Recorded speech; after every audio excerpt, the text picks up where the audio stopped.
दोस्तों कि इसराइल की इससे ज्यादा फजीयत कभी हो नहीं सकती और अमेरिका इतना बुरी तरह से फंसा हुआ शायद आपने कहीं नहीं देखा होगा। वजह दोनों की आज मैं आपको दिखाने जा रहा हूं। भरी महफिल, महफिल का मतलब अंतर्राष्ट्रीय स्तर पर एक सभा चल रही होती, महासभा, जिसमें अलग अलग जगह के प्रतिनिधि पहुंचते हैं, जिसे संयुक्त राष्ट्र कहते हैं। वहां पर लताड़ लगी है इसराइल को। इसराइल का प्रतिनिधि मुंह पर उंगली रखकर चुपचाप देखता रहा। उसे भरोसा था कि जिस वक्त अगर वो बोलेगा तो उसे और लताड़ पड़ेगी। जी हां, यूएन में एक एक देश ने इसराइल की जमकर मजम्मत की है। इसी के साथ आपको दिखाने जा रहा हूं 13 जून 2025 को ईरान का एक हीरो, जिसे हर एक न्यूज चैनल में, खास तौर पर पश्चिमी देशों के न्यूज चैनल ने शहीद घोषित कर दिया था कि इसराइल के हमले में वो मारा गया। और उसके आधार पर कहानी बनाई गई कि टॉप लीडर्स जो हैं ईरान के, उनको मार दिया गया। टॉप लीडर्स जो है, जो अधिकारी हैं, ऑफिसर्स हैं, उन्हें मार दिया गया। लेकिन अब वो अचानक से सबके सामने आया तो बड़े बड़े जो न्यूज चैनल है उनकी बोलती बंद हो गई है। आपको दिखाने जा रहा हूं डोनाल्ड ट्रंप की बौखलाहट भी। नमस्कार, मैं हूं प्रज्वल गौतम और आप देख रहे हैं टाइम्स एक्सप्रेस। सीज फायर हुआ तो है, लेकिन हर कोई ये कह रहा है सीज फायर ज्यादा दिन टिकेगा नहीं। उसकी वजह मैं पहले आपको स्पष्ट कर दूं। दरअसल इसराइल के साथ हालात ये हैं कि इसराइल में ये मसला नहीं है कि ईरान के साथ के सामने झुका हुआ। इसराइल के अंदर ही नेतन्याहू और उसके मंत्रियों की जमकर मजम्मत हो रही है, अंतर्राष्ट्रीय स्तर पर तो हो ही रही है। अब इन सब के बीच इसराइल के लोगों से बचने के लिए बेंजामिन नेतन्याहू की सरकार क्या करेगी, ये एक बड़ा सवाल है। क्योंकि यूएन में जो फटकार पड़ी है उसे सुनाने जा रहा हूं, पहले सुनिए क्या कुछ कह रहा है। And all of these actions were carried out by two states, one of which is a depositary of the NPT, while the other, for decades, has refused to accede to this crucial element of international security, and has refused to subject its nuclear activities to IAEA safeguards. By the way, we are a bit surprised at Israel's request to take part in our meeting, which is taking place under the agenda item non-proliferation. We would like to believe that this decision hints at a potential accession of this country to the NPT, which the entire world would love to see. तो ये UNSC में रूसी प्रतिनिधि हैं, इन्होंने Israel पर तंज कसा। उन्होंने कहा बड़ा हैरानी होती है कि इजराइल इस बैठक में हिस्सा ले रहा है। एक हरावल दस्ते के मुखिया को इस बैठक में बुलाया क्यों, कुछ इस तरीके से रूस के प्रतिनिधि ने तंज कसा, लताड़ लगाई। उन्होंने कहा जबकि उसने परमाणु अप्रसार संधि एनपीटी पर हस्ताक्षर नहीं किए। उम्मीद है कि इसका मतलब अब इजराइल के एनपीटी में शामिल होने की संभावित इच्छा से है। उन्होंने कह दिया कि एनपीटी पे साइन किसने किए? ईरान ने। कौन अंतर्राष्ट्रीय ऊर्जा एजेंसी के निगरानी में अपना न्यूक्लियर फैसिलिटीज को चला रहा था? ईरान। लेकिन इजराइल इनमें से कुछ काम नहीं करता। उसके बावजूद भी अमेरिका की इतनी हैसियत हुई कि उसने इजराइल के लिए ईरान पर हमला कर दिया, जो अंतर्राष्ट्रीय संस्थाओं की निगरानी में काम कर रहा था। और इजराइल जिसका ना ऊर्जा एजेंसी से कोई लेना, एनपीटी पर हस्ताक्षर नहीं, फिर भी यहां बैठा कैसा, किस हैसियत से बैठा है इजराइल का प्रतिनिधि, यह सवाल पूछा गया। अब आइए, डोनाल्ड ट्रंप बड़े खींचे हुए हैं। कैसे, देखिए पहले डोनाल्ड ट्रंप लिखते हैं fake news CNN together with the failing New York Times how teamed up in an attempt to demean one of the most successful military strikes in history. Iran के मिलिट्री जो न्यूक्लियर साइट्स पर हमला हुआ, उसको जबरदस्ती Donald Trump थोपना चाहते हैं कि उसे सक्सेसफुल बताओ। हाँ, बस ये है कि वहां की मीडिया गुलाम नहीं है डोनाल्ड ट्रंप की, इसलिए वो पोल खोल रही है, चाहे वो CNN हो, चाहे वो न्यूयॉर्क टाइम्स हो। हर कोई पोल खोल रहा है कि अमेरिका ने हमला तो किया, लेकिन जिस उद्देश्य से किया उस उद्देश्य में फेल रहा। उनके अपने अखबार, उनके अपने न्यूज चैनल बता रहे हैं डोनाल्ड ट्रंप नाकाम रहे। ये स्पष्ट तौर पर, इस पर अब डोनाल्ड ट्रंप पागल से हो गए। The nuclear sites in Iran are completely destroyed.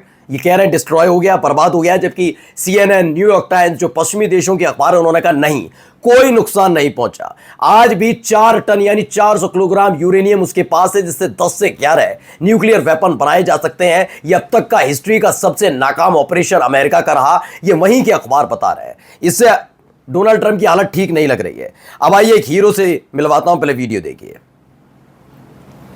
तो ये मुस्कुराते चेहरे के साथ तमाम ईरानियों के बीच जो मौजूद हैं वो कोई और नहीं है, दरअसल ये इस्माइल कानी है, जनरल इस्माइल कानी।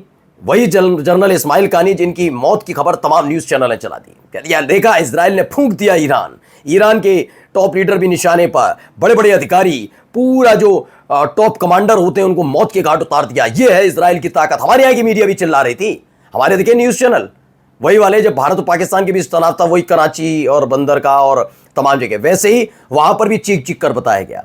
कि ईरान का टॉप कमांडर सबको मार दिया इजराइल ने। अब एक एक करके सारे कमांडर निकल कर आ रहे हैं। उन्होंने कहा किसने कहा? अभी हम शांत इसलिए थे, पहले हैसियत बताएंगे इनकी, जिससे इजराइल और ज्यादा खुश हो कि मैंने ये कर दिया। और देखिए, जनरल इस्माइल कानी, जिनकी मौत का दावा किया गया था, जिंदा लौटे। 13 जून को इजरायली हमले में मारे जाने की रिपोर्ट न्यूयॉर्क टाइम्स समेत कई मीडिया आउटलेट्स ने पब्लिश की थी। तेहरान की विक्ट्री सेलिब्रेशन, जनरल जिंदा दिखे, जिसके बाद ये वीडियो वायरल है। उनका कहना है कि भैया मैं तो जिंदा हूं। जब देखिए, ये वो खबर है, 8 अगस्त 1957 को इस्माइल कानी का जन्मदिन और 13 जून 2025 को तेहरान में, ईरान में उनकी मौत हो जाती है। ऐसी खबर हर एक न्यूज चैनल चला रहा था। सोचो, गूगल तक, विकिपीडिया ने भी कह दिया कि हाँ यही था। और देखिए तस्वीर में देख लीजिए, दरअसल ईरान में जश्न मनाया जा रहा है, इजराइल में मातम छाया हुआ है, इजराइल अलग से मार खा रहा है, इजराइल के पास हथियार खत्म हो गए हैं, ये तमाम चीजें हो रही हैं। और इन सब के बीच यहां क्या हो रहा है? यहां लगातार जश्न मनाया जा रहा है। अगली खबर देखिए, न्यूज 24 की बड़ी खबर है, क्योंकि इस खबर को शायद याद होगा आपको, जब सीरिया में मिलिट्री बेस पर हमला हुआ, उसके बाद कतर और इराक में हुआ, तब भी मैंने कहा था ये इतना आसान नहीं होगा। क्योंकि देखिए, मैं ईरान ये नहीं कहता ईरान नहीं है, ये वो, ईरान में अपनी ताकत है, तमाम चीजें, लेकिन आप जब दूसरे देश पर हमला करते हैं तो देश में चाहे वो कोई भी व्यक्ति हो, इसका मतलब आप उससे युद्ध लड़ रहे हैं, ठीक है ना। कतर पर हमला हुआ और कतर इतना शांत रहा, बड़े न्यूज चैनल चला रहे थे, ना ना कतर तो अब हमला करेगा, ईरान खत्म हो जाएगा, तमाम मुस्लिम देश एकजुट होकर ईरान पर हमला करेंगे। मैंने तब भी कहा था नहीं, ऐसा कुछ नहीं होने जा रहा। ये सारा का सारा ऐसा है कि सारे मुस्लिम देश ईरान के साथ खड़े हैं, क्योंकि वो इजराइल की फितरत को जानते हैं। वो देश ऐसे हैं वो जो जानबूझकर चाहते हैं कि अमेरिका का मिलिट्री बेस ध्वस्त हो जाए, जिससे मिलिट्री बेस जो अमेरिका ने यहां बना रखा है उसको जैसे ही बर्बाद होगा उसके बाद कह देंगे अब जरूरत नहीं आपकी। यही वो चाहते हैं देश। और देखिए यही हुआ। खबर क्या, ये वॉर मिक्स फैक्ट्स थी, सब कुछ प्लान्ड था। अगर ईरान हमला करना चाहता तो सऊदी में प्रिंस सुल्तान एयरबेस पर हमला करता, इससे ज्यादा तबाही होती। ये बिल्कुल सही बात है, ये मेरा भी मानना है।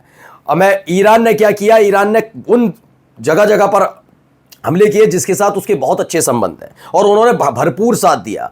कतर चाहता तो हमला कर सकता था, कई देशों से मुलाकात करके अमेरिका से कहता अब आइए हम दोनों मिलकर भी ईरान पर हमला करें, लेकिन नहीं, कतर ने सिर्फ कहा कि हमारे पास विकल्प खुले हैं कि ईरान ने जो किया गलत, हम निंदा करते हैं।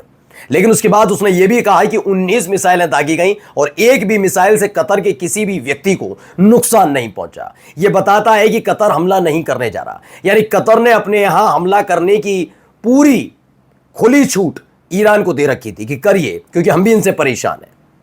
क्योंकि मैं आपको बता रहा हूं, मिडिल ईस्ट में ज्यादातर जो देश है, मुस्लिम राष्ट्र हैं, वो अमेरिका की मौजूदगी मिडिल ईस्ट में, वो भी एक मिलिट्री बेस के तौर पर, उसे पसंद नहीं कर पा रहे। इनमें कई ऐसे देश हैं जो नेटो के सदस्य देश नहीं है, लेकिन मिडिल ईस्ट में उनकी मौजूदगी, उनके देश के अंदर अमेरिका का प्लेन, अमेरिका की मिलिट्री, अमेरिका का वॉरहेड, अमेरिका बहुत सारी चीजें वहां पर तैनात हैं।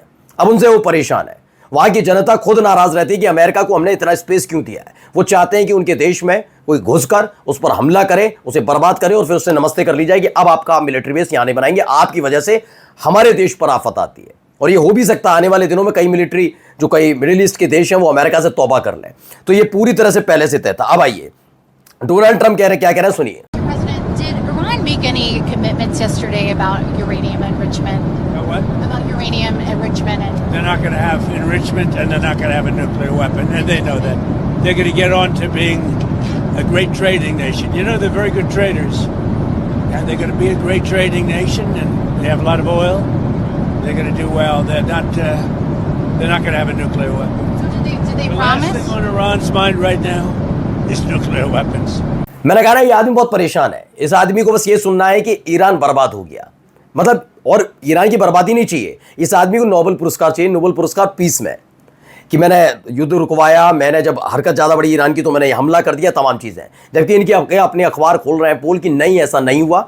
अब देखिए, ना तो वो संवर्धन करेंगे, ना ही परमाणु हथियार बनाएंगे, वो एक महान व्यापारिक राष्ट्र बनने जा रहे हैं। जबकि 3 दिन पहले ही, 2 दिन पहले, माफी चाहूंगा, 2 दिन पहले ही ईरान की संसद ने ऐलान कर दिया कि जो परमाणु ऊर्जा एजेंसी है, जिसकी निगरानी में वो अब तक न्यूक्लियर फैसिलिटी में काम कर रहे थे नियम कायदे कानून के साथ, अब उससे भी नाता तोड़ रहे हैं। अब कोई जांच नहीं होगी, कोई टीम जांच नहीं करेगी, अब हम अपने दम पर बनाएंगे। यानी नॉर्थ कोरिया की तरह ईरान भी बिना किसी जांच पड़ताल, किसी अंतर्राष्ट्रीय नियम का पालन किए बिना अब परमाणु बम बनाने जा रहा है, स्पष्ट कर दिया। इसने और परेशान कर दिया डोनाल्ड ट्रंप को। यानी सोचिए, अमेरिका का यह हमला कितना भारी पड़ गया उन लोगों के लिए जो ईरान को परमाणु शक्ति बनने से रोकना चाहते हैं।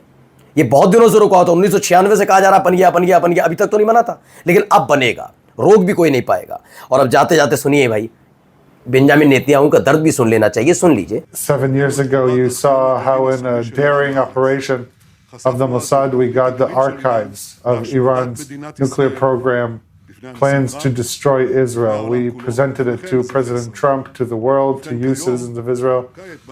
Today, right now, in this operation, we completed the task. We struck the entire archive that included all the knowledge of Iran to build a nuclear bomb. Also that we did. Over decades, I told you that Iran will never have nuclear weapons. And indeed, in all our amazing operations that our fighters have conducted, we have sent down the drain Iran's nuclear program. If anyone in Iran will try to rebuild this plan, we will operate with the same intensity and ferocity. तो देखिए, इतनी मार खाने के बाद भी Benjamin Netanyahu, मैंने कहा ना, इन्हें बहुत डर है कि इनके देश के अंदर इन्हीं के खिलाफ कहीं ऐसे हालात पैदा ना हो जाए कि तख्ता पलट हो जाए, बेंजामिन नेतन्याहू को इनकी जनता ना घेर ले। तो कह रहे हैं कि अगर हम पर हमला किया या प्रोग्राम शुरू किया, न्यूक्लियर प्रोग्राम शुरू किया, तो हम ये कर देंगे, वो कर देंगे। अरे बिना अमेरिका की मदद के तुम कुछ तो कर नहीं पा रहे थे। फिर दोबारा डायलॉग बाजी, अगर ईरान ने एक हमला किया ना, फिर थर्रा जाएगा इजराइल। नमस्कार।